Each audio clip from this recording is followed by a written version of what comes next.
New research recommends parents not give smartphones to children younger than 13. And this study found that smartphone use by kids under the age of 13 was associated with mental health problems, especially among girls. We're talking about issues like suicidal thoughts, poor emotional regulation, lower self-worth, and detachment from reality.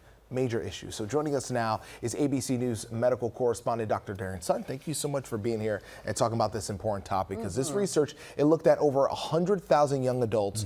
What is the key to the findings here? Well, the survey helps us to understand, number one, phones are an inseparable part of a teenager's life in many cases. They're constant companions in their bedrooms, in their classrooms, and in most social environments. And what we're learning is that behind the screens, there's a looming risk, and we're learning more and more about that. In this survey, it was over 100,000 participants, and they found that the screen use or phone use before the age of 13 had some pretty significant risks: suicidal thoughts, aggression, detachment from reality, hallucinations, and in many cases, decreases in self-image and self-worth.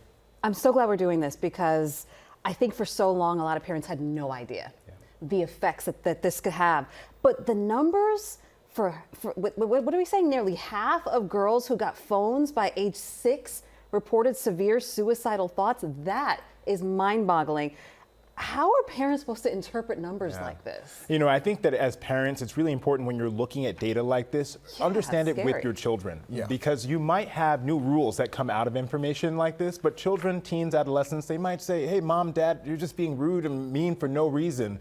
But as we know more, we have to do better. And so from this information, we understand that, as you said, teenage girls specifically are at risk. If a teenage girl has a phone before the age of 13, her risk of suicidal ideation, thoughts of harming herself, are up to 30% higher than if she were to wait and have that phone after the age of 13. But there's a cost here. Parents are trying to stay connected to their kids. So it's important. There are other avenues. You know, we have smartphones, less smartphones that we all remember from the early ages. Those are options to give the kids to remain connected. They could text, they can call, but can't do much more. Exactly. Bring back the Nokia. Well, this study points to social media as a major factor, but also mentions poor sleep and cyberbullying. So what is driving these mental health issues? Yeah, I'm glad you asked that question. When you look into the data and understanding some of these reviews that teens, adolescents are reporting back, they're sharing some things that I have to say were shocking, and some of which were not surprising. Number one, I think the disruption in sleep was so significant that then can cause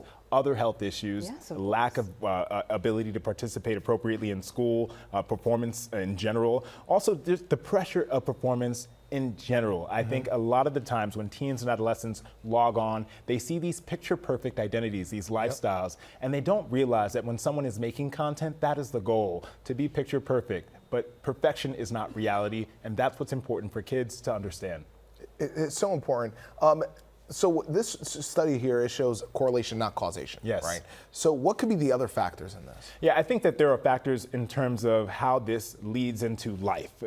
Although it's not cause and effect, and it's difficult to say exactly how phones can cause depression, when you look at the external factors, how it disrupts their life in general, their performance in school, their sleep, their relationships with others, social in-person relationships are lacking, their lack of physical activity. We understand the American Academy of Pediatrics recommends that children get at least an hour of physical activity a day. Not getting that can also disrupt your mental health. So I think it's a lot of these factors. It's mind-boggling. Once again, I said that before, but it really is for me, because I have an 8-year-old who's already telling me that other kids in her class have phones. I think that that's extremely early. So for any parents that may be watching right now, and they want to make sure that they are able to keep in touch with their kids, what can they do to minimize potential harm if they are giving them a smartphone? I think educating your kids about the risk. Kids are often wanting to have productive lives where they get big and strong and they're the best members of society. Helping them to understand that getting there doesn't involve a phone. I think number one, also going through with the 5 C's. The American Academy of Pediatrics has what they call the 5 C's, which can help parents guide the conversation. Child, content, calm, crowding out, communication, just to help break those down. You're wanting to know if the information that the child is seeing is developmentally appropriate. The content, is it age appropriate? Is it healthy for them to calm down using it? Sometimes information or images on the screen can make them worse. Or is it crowding out their physical activity, their other activities, and in general, communication? Is there an ongoing conversation about the risk? For example, helping your children understand how to identify an ad. That's something that's really important, because they might not realize that the information that they're seeing is targeted toward them for a specific reason. This is such a good conversation. My nephew is 12. He's watching right now. Lucian at home. This is why your mom takes your phone away. This is why she's doing it for a reason. It really is important. And your kid even being 8 years old, and all her friends got phones, and not all of them, in all fairness, but some do. Even that one child, like that. It puts pressure on you in your relationship. Put a lot of undue pressure 100%. On us. And let them know that any content they're seeing has been created to get their attention. I think that's so important. It's not someone being interested in one thing or another. Most often it's simply there to get your attention, to take you away from your everyday activities. Good point. Always a good conversation with you, Dr. Sutton. Thank you.